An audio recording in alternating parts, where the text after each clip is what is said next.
So imagine you had two fathers. One is a super educated government official, right?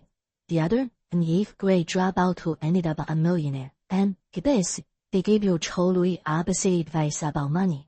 Now this isn't some made-up story. It's the real situation behind the huge bestseller, Rich Dad, Poor Dad. And it forced the author Robert Kiyosaki to make a choice that would literally shape his entire financial life. Okay, so let's break this down. On the one side, you've got his actual dad, who he calls Poor Dad. This guy has a PhD, a steady government job. I mean, he's a poster child for traditional success. But then you have his best friend's dad, the Rich Dad. This is a guy who didn't even make it through middle school, but he went on to build a business empire. Both of them were successful for sure, but when it came to their ideas about money, well, they were from two completely different universes. And we're not talking about little differences of opinion here. Poor Dad's advice was what we all hear, right? Go to school, get a safe job, climb the ladder. But Rich Dad's advice, forget working for a company. He said you should be learning how to buy the company. Poor Dad would say the love of money is evil. Rich Dad Fortune said no, the lack of money is the real problem. But the biggest, most powerful difference might just be this. One mindset just stops, then it tracks with, I can't afford it. The other gets your brain working, asking, okay, so, how can I afford it? And this quote right here, this is the core of the whole thing. It's a complete 180 in your thinking. It's not about how to get a bigger paycheck, it's about changing the entire game. Are you spending your life working for your money? Or have you figured out how to make your money work for you? That's the difference between being a piece on the chessboard and being the player who owns the whole board. So why is it that so many smart, incredibly hardworking people just can't seem to get ahead with money? Well, Rich Dad's answer is that they're caught in a trap they don't even know exists. He calls it the rat race. And what powers this trap? It's all about two really primal emotions. First up, you've got fear. You know, the fear of not being able to pay the bills. That fear is what gets you out of bed to pay money and makes you go to work. But then, as soon as that paycheck hits your account, greed takes over. You start thinking about all the cool stuff you can buy, and so you spend.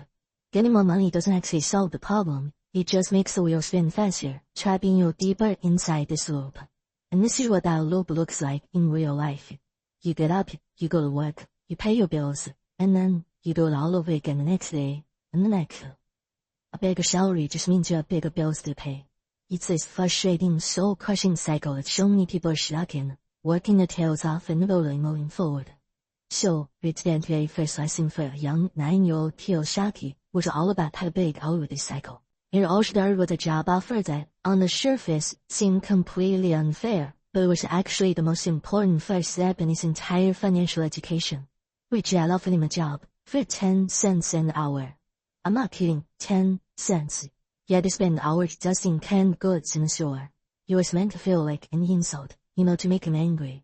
Because the whole point wasn't the money. The point was to teach him a really painful lesson about how it feels to sell your precious time for almost nothing. See, Rich Dad wasn't just being a cheapskate.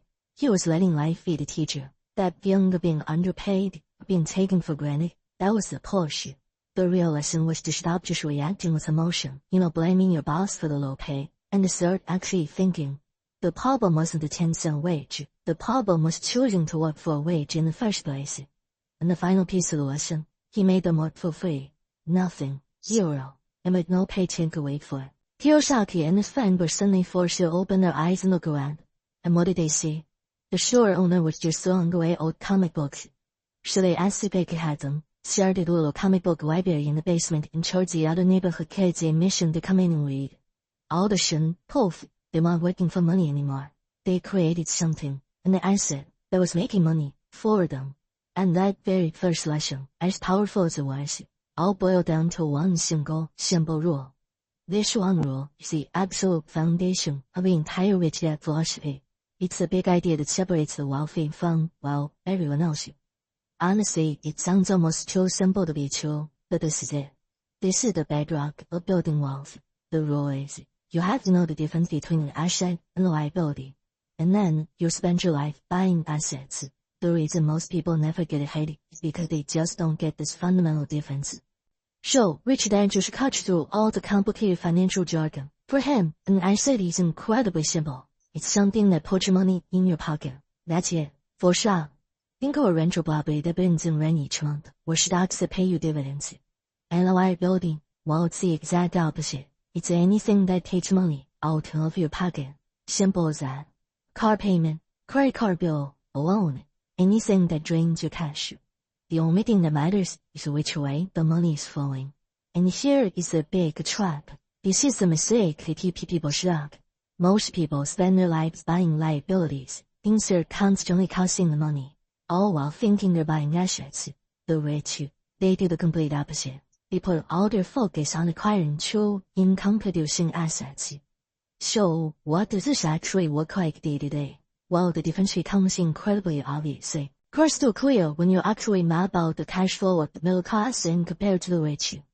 Okay, so take a look at the typical middle class pattern. Your income comes in from your job. Great, but where does it go? Almost immediately flow right back out to expenses and liabilities. We're talking taxes, the mortgage, the car payment, credit cards. Money comes in one door and goes right out the other. And notice that asset column? It's pretty much empty. There's nothing in there that's generating any new money. Now let's contrast that with the cash flow of a rich person. Their main goal isn't a bigger salary, it's building up that asset column. They buy things like real estate, stocks, bonds, or pieces of businesses. These assets then generate income, rent, dividends, interest, and that income pays for expenses. See the difference? Their money is working for them, creating this amazing self-perpetuating cycle of wealth. They don't need a job to pay their bills. Alright, now this is probably the most controversial idea, and it flies in the face of everything we're usually taught. But according to Rich Dad's simple definition, the house you live in is not an asset. Just think about it for a second. Does it put money in your pocket every month? Nope. In fact, it does the opposite. It takes money out of your pocket for the mortgage, property taxes, insurance, repairs, you name it. So in this model, it's a liability. Now it might be a wonderful place to live, but it's not an investment that's actively making you rich. And so, that brings us to the final, really powerful question the book leaves you with. It's time to look at your own life. When you get paid, where does that money really go? Is it going toward things that are going to pay you back down the line? Or is it being spent on liabilities that just happen to look like assets? According to Rich Dad, how you answer that one question will decide your entire financial future.